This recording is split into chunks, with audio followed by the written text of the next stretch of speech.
भी का दिल की गहराइयों से खैर मकदम करता हूँ। नाज़रीन, कल हमने सूरह निसा की आखिरी आयतें यानी 163 से 177 तक तिलावत और उसका तर्जमा सुना। आज हम इस प्रोग्राम में सूरह माइदा शुरू करने जा रहे हैं।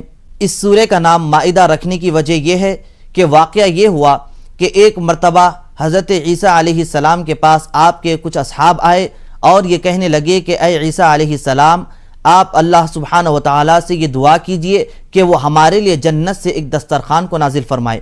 तो हज़रत ईसा अलैहिस्सलाम ने अल्लाह सुब्हानहु व तआला से ये दुआ की कि ऐ मौला, तू जन्नत से हमारे लिए एक दस्तरखान को नाजिल फरमा जो हमारी अगली और पिछली उम्मतों के लिए ईद और ख़ुशी का मौका फराहम हो जाए। तो अल्लाह सुब्हानहु व तआला ने आपकी दुआ को कबूल फरमाया और जन्नत से दस्तरखान को नाजिल किया।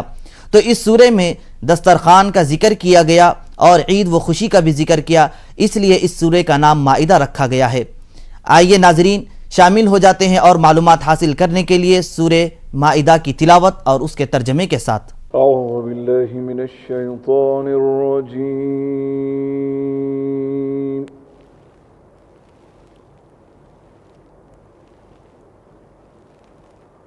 बिस्मिल्लाहिर रहमानिर रहीम।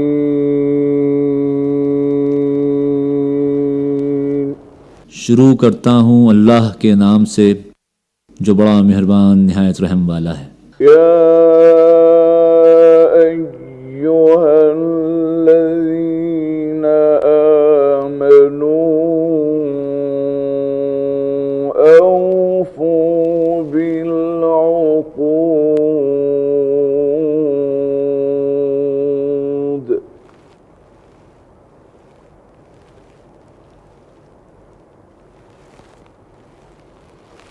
उहिल्लत लकुम बहीमतुल अन्आमि इल्ला मा युत्ला अलैकुम गैरा मुहिल्लिस सैदि व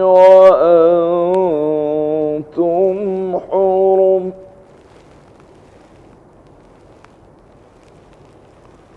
इन्नल्लाह यहकुमु मा युरीद। ऐ लोगो जो ईमान लाए हो, बंदिशों की पूरी पाबंदी करो। तुम्हारे लिए मवेशी की किस्म के सब जानवर हलाल किए गए हैं सिवाय उनके जो आगे चलकर तुमको बताए जाएंगे। लेकिन इहराम की हालत में शिकार को अपने लिए हलाल न कर लो, बेशक अल्लाह जो चाहता है हुक्म देता है। या अय्युहल्लज़ीना आमनू ला तुहिल्लू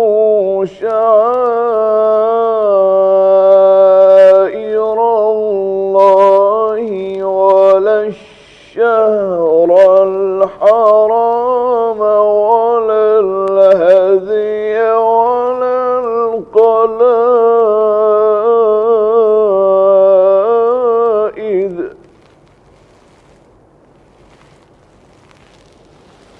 वलल हदिय वलल क़लाइद वला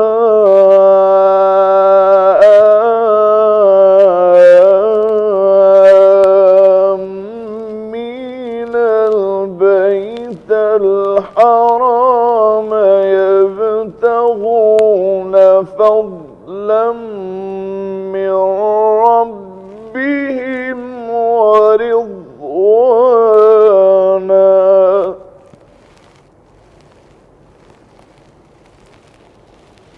وَإِذَا حَلَلْتُمْ فَاصْطَادُوا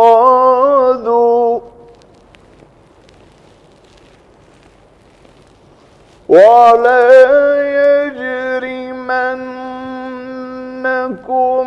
شَنَآنُ قَوْمٍ أَنْ صَدُّوكُمْ عَنِ الْمَسْجِدِ الْحَرَامِ أَنْ تعتدوا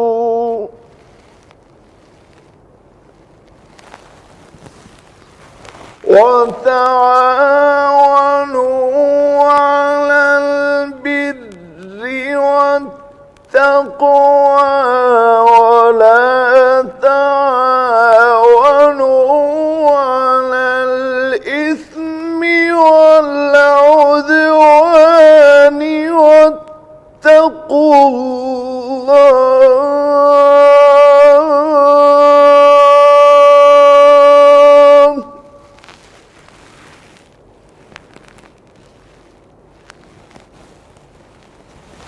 إن الله شديد العقاب.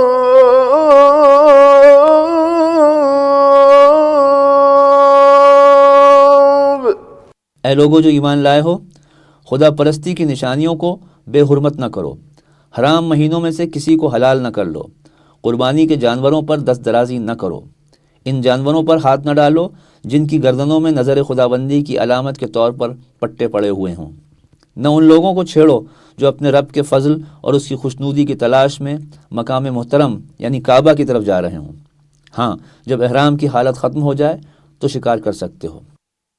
اور دیکھو، ایک گروہ نے جو تمہارے لیے مسجد حرام کا راستہ بند کر دیا ہے، تو اس پر تمہارا غصہ تمہیں اتنا مشتعل نہ کر دے کہ تم بھی ان کے مقابلے میں ناروا زیادتیاں کرنے لگو۔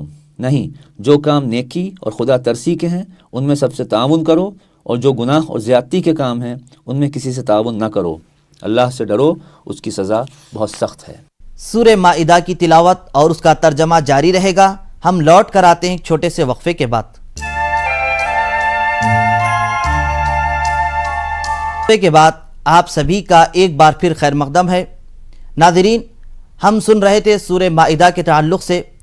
یہ سورہ مدینہ طیبہ میں نازل ہوا، یعنی حضور نبی کریم صلی اللہ علیہ وسلم جب مکہ مکرمہ سے ہجرت فرما کر روانہ ہوئے تو اس کے بعد یہ سورہ مبارکہ کو اللہ سبحانہ و تعالی نے حضور نبی کریم صلی اللہ علیہ وسلم پر نازل کیا، اور ان میں ان تمام مسائل اور ان تمام احکامات کو بیان کیا گیا جو اس وقت ضرورت تھی۔ تو آئیے ناظرین پھر ایک بار شامل ہوتے ہیں سورہ مائدہ کی تلاوت اور اس کے ترجمے کے ساتھ۔ حرمت عليكم الميتة والدم ولحم الخنزير وما أهل لغير الله به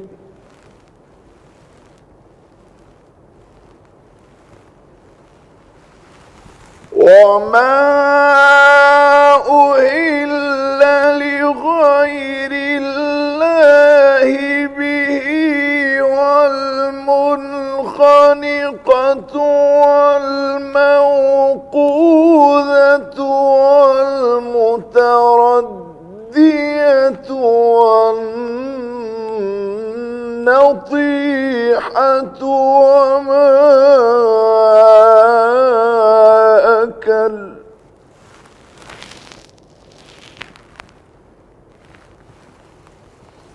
وما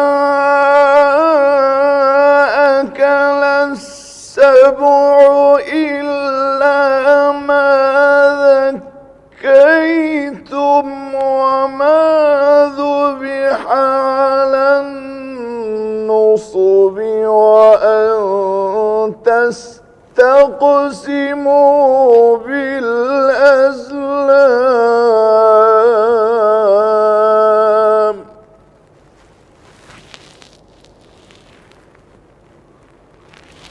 ذلكم فسق اليوم يئس الذين كفروا من دينكم فلا تخشوهم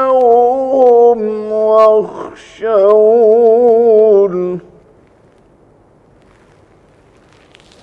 اليوم أكملت لكم دينكم وأتممت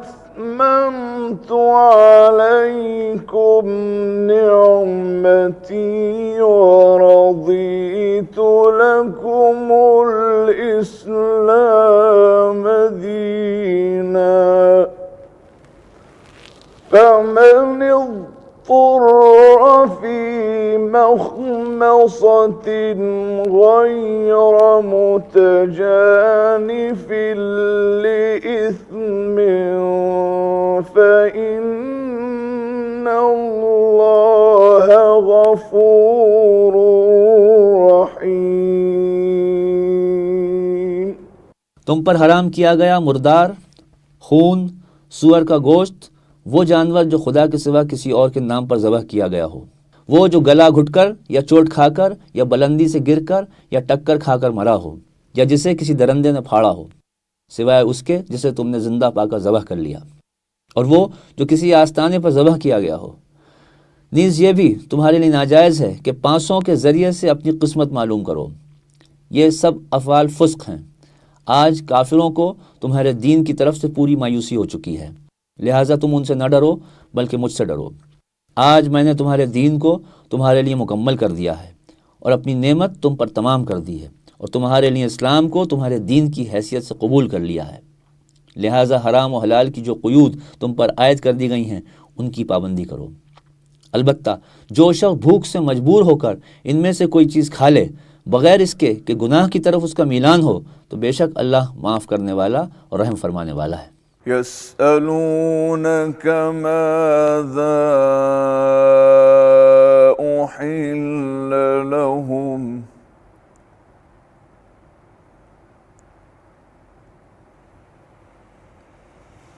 قل أحل لكم الطيبات وما علمتم من الجوارح مكلبين تعلمونهن مما علمكم الله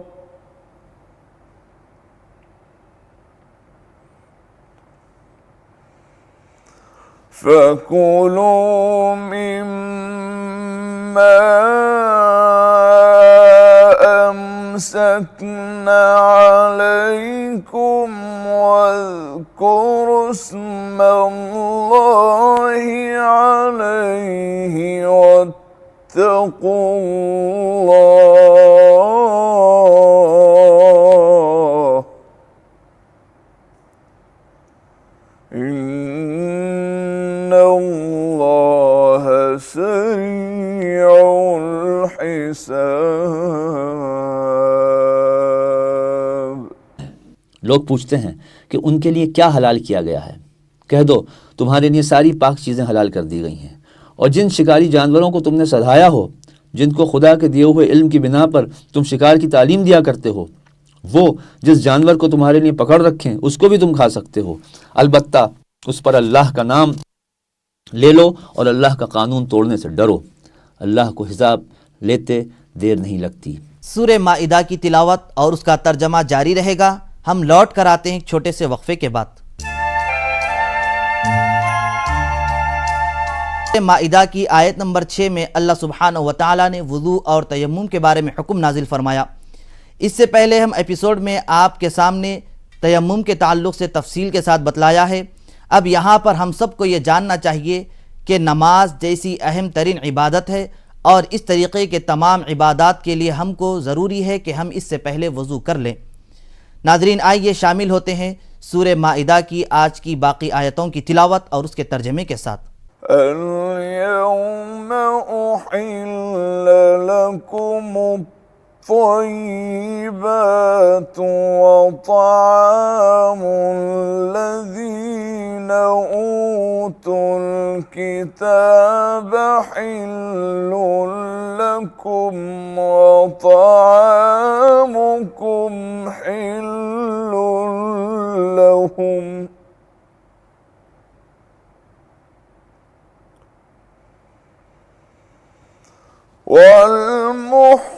والمحصنات من المؤمنات والمحصنات من الذين أوتوا الكتاب من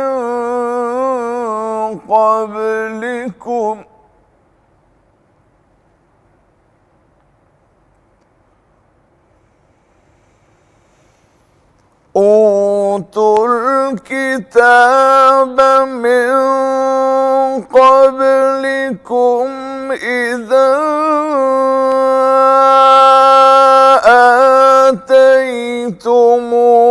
آتيتموهن أجورهن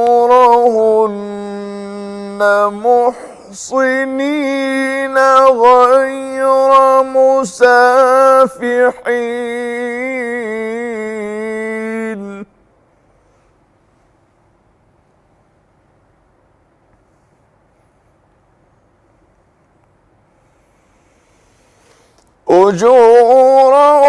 أجورهن محصنين غير مسافحين ولا متخذي أخدان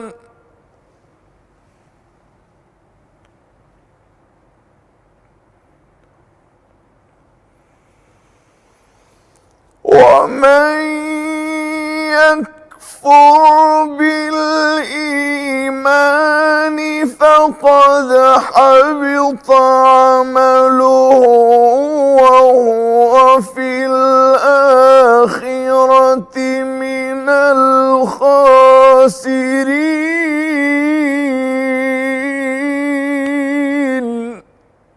आज तुम्हारे लिए सारी पाक चीज़ें हलाल कर दी गई हैं। अहले किताब का खाना तुम्हारे लिए हलाल है और तुम्हारा खाना उनके लिए, और महफूज औरतें भी तुम्हारे लिए हलाल हैं, ख्वाह वो अहले ईमान के ग्रोह से हों या उन कौमों में से जिनको तुमसे पहले किताब दी गई थी, बशर्ते कि तुम उनके महर अदा करके निकाह में उनके मुहाफिज बनो, न ये कि आज़ादी और शहवतरानी करने लगो या चोरी छुपे आशनाइयाँ करो। और जो किसी ने ईमान की रविश पर चलने से इनकार किया तो उसका सारा कारनामा ज़िंदगी ज़ाया हो जाएगा और वह आखिरत में दिवालिया होगा। या अय्युहल्लज़ीना आमनू इज़ा क़ुमतुम इलस्सलाति फ़ग़सिलू वुजूहकुम وأيديكم إلى المرافق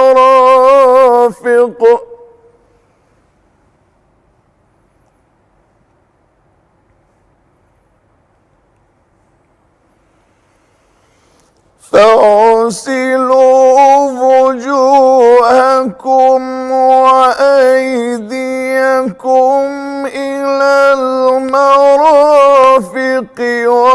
وامسحوا برؤوسكم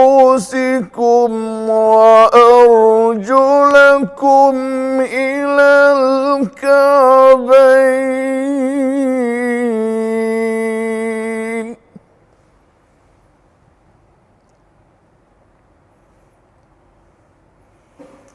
وإن كنتم جنبا فاطهروا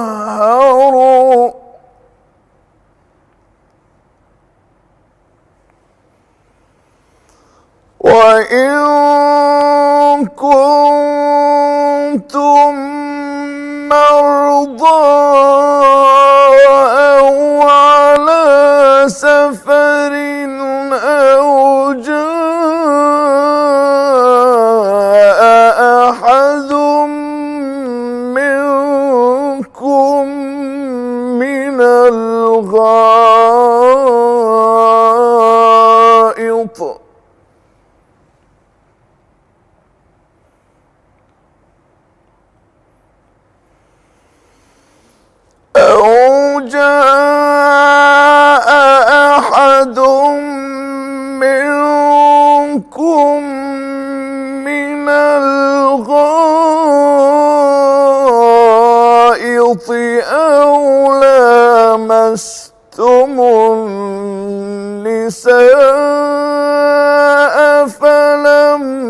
تجدوا ماء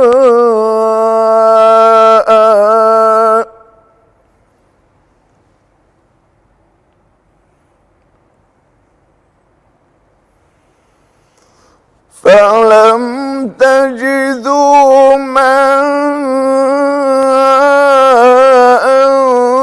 فتيمموا صعيدا طيبا فامسحوا بوجوهكم وأيديكم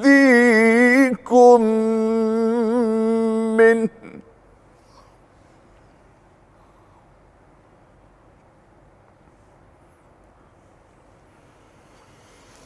ما يريد الله ليجعل عليكم من حرج ولكن يريد ليطهركم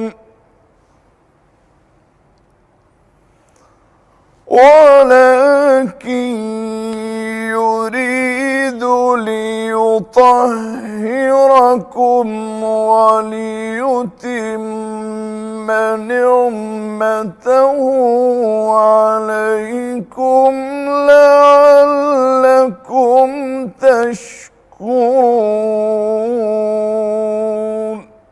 اے لوگو جو ایمان لائے ہو، جب تم نماز کے لیے اٹھو تو چاہیے کہ اپنے منہ اور ہاتھ کوہنیوں تک دھو لو، سروں پر ہاتھ پھیر لو اور پاؤں ٹخنوں تک دھو لیا کرو۔ اگر جنابت کی حالت میں ہو تو نہا کر پاک ہو جاؤ۔ اگر بیمار ہو یا سفر کی حالت میں ہو تو یا تم میں سے کوئی شخص رفع حاجت کر کے آئے یا تم نے عورتوں کو ہاتھ لگایا ہو اور پانی نہ ملے تو پاک مٹی سے کام لو، بس اس پر ہاتھ مار کر اپنے منہ اور ہاتھوں پر پھیر لیا کرو۔ اللہ تم پر زندگی کو تنگ نہیں کرنا چاہتا، مگر وہ چاہتا ہے کہ تمہیں پاک کرے اور اپنی نعمت تم پر پوری کرے، شاید کہ تم شکر گزار بن جاؤ۔ واذكروا نعمة الله عليكم وميثاقه الذي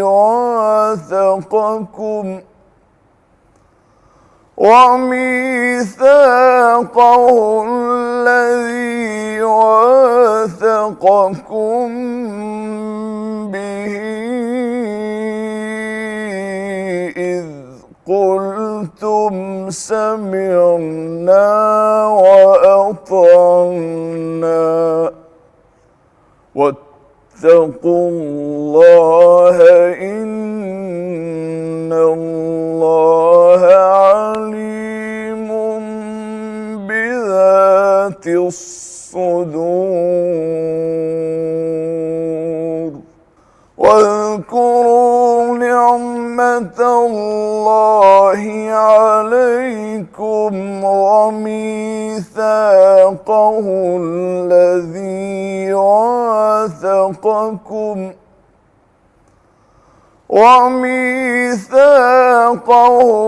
الذي واثقكم به إذ قلتم سمعنا وأطعنا واتقوا الله إن الله عليم بذات الصدور۔